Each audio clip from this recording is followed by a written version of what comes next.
আসসালামু আলাইকুম ওয়া রাহমাতুল্লাহ। সম্মানিত ভিউয়ার্স, আশা করি যে যেখানে আছেন সকলে ভালো আছেন।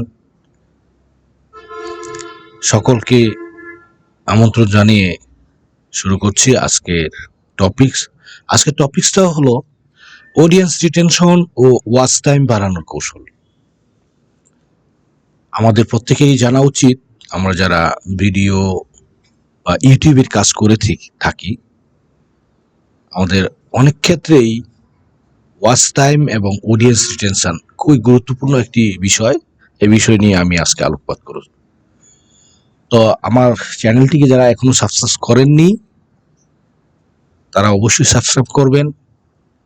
ইনশাল্লাহ চ্যানেলের কিছু কিছু টপিকস থেকে আপনি অবশ্যই ভালো কিছু আইডিয়া নিতে পারবেন। আর যারা অলরেডি সাবস্ক্রাইব করেছেন তাদেরকে অসংখ্য ধন্যবাদ। তো চলুন ভিডিওতে চলে যাই। আমরা স্লাইডে দেখতে পাচ্ছি অডিয়েন্স রিটেনশন ও ওয়াচ টাইম বাড়ানোর কৌশল। আসলে এই বিষয়টা সম্বন্ধে একটু ধারণা নিতে হবে আমাদের। অডিয়েন্স রিটেনশন এবং ওয়াচ টাইম বাড়ানো একটি ইউটিউবার ও বা কন্টেন্ট ক্রিয়েটরের জন্য খুবই গুরুত্বপূর্ণ বিষয়। এগুলো চ্যানেলের গ্রোথ এবং ভিডিও র্যাঙ্কিং বাড়াতে সহায়তা করে। আমি নিচে কিছু কার্যকরী কৌশল নিয়ে আলোচনা করছি। অডিয়েন্স রিটেনশন বাড়ানোর কৌশল। 1 নাম্বার, আকর্ষণীয় হুক দিয়ে ভিডিও শুরু করা। তার মানে হলো ভিডিওর প্রথমে 10 থেকে 15 সেকেন্ড সবচেয়ে গুরুত্বপূর্ণ। এই সময় দর্শককে ধরে রাখতে পারলে তা পুরো ভিডিও দেখতে পারে। উদাহরণস্বরূপ যদি বলি, প্রশ্ন, টিজার বা চমকপ্রদ তথ্য দিয়ে শুরু করুন। নাম্বার 2, ভিডিওর গল্প বা স্ট্রাকচার ঠিক রাখা। অর্থাৎ একটা সুন্দর ফ্লো বা ধারাবাহিকতা থাকলে দর্শক ভিডিও দেখতে আগ্রহী থাকে। নাম্বার 3, যেমন শুরু সমস্যা তুলে ধরা, সমাধান, শেষে CTA call to action. Number 3, জটিলতা পরিহার করুন। নাম্বার 3, জটিলতা পরিহার করুন। অতিরিক্ত তথ্য বা জটিলতা ব্যাখ্যা দিলে দর্শক ক্লান্ত হয়ে পড়ে। সহজ, সংক্ষিপ্ত ও স্পষ্টভাবে উপস্থাপন করুন।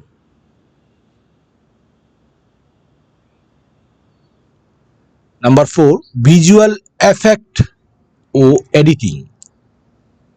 খুবই গুরুত্বপূর্ণ বিষয়। জাম্প কাট বা text on screen, sound effect ইত্যাদি ব্যবহার করে ভিডিওকে প্রাণবন্ত রাখুন। অর্থাৎ আপনার ভিডিওকে ভিজুয়াল এফেক্ট এবং এডিটিং এর মাধ্যমে আরো সুন্দর করে গড়ে নিতে হবে, তাহলে ভিডিও প্রাণবন্ত হবে। নাম্বার 5, ভিউয়ারকে ইনভলভ করা।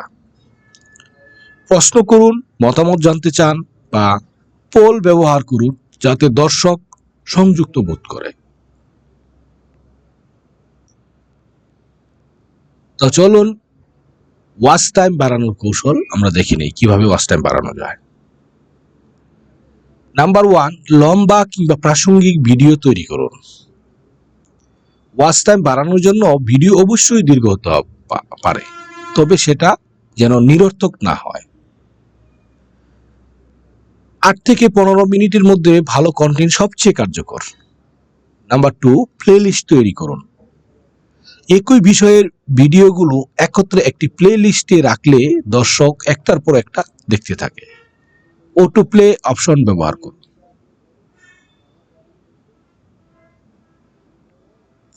নাম্বার 3, ভিডিওর মধ্যে অন্য ভিডিওর লিঙ্ক দিন, যেমন ইন্ড স্ক্রিন বা কার্ড ব্যবহার করে আগের বা পরের ভিডিওতে পাঠান।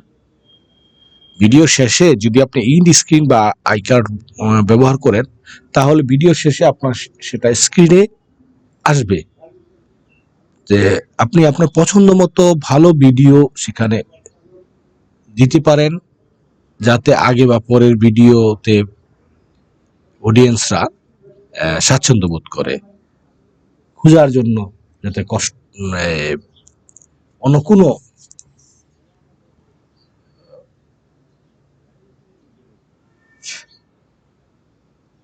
খোঁজার জন্য যাতে অন্য কোনো সাইটে বা সার্চ রেজাল্টে না যেতে হয়।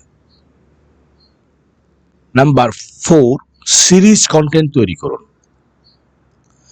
সিরিজ কন্টেন্ট মানে ধরুন কোনো টপিক নিয়ে পরপর 2-3 পর্ব করলে দর্শক সবগুলো দেখতে আগ্রহী হয়। পার্ট 1, পার্ট 2 সিরিজ কন্টেন্ট সেরকম।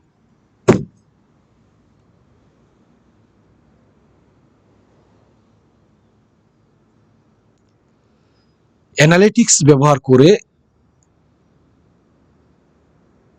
ভিউজ, ওয়াচ টাইম বাড়ানো যায়। ইউটিউব স্টুডিওর অ্যানালিটিক্স দেখে বুঝুন যে কোথায় দর্শক ভিডিও ছেড়ে দিচ্ছে, তারপর সেই জায়গাগুলো ঠিক করুন।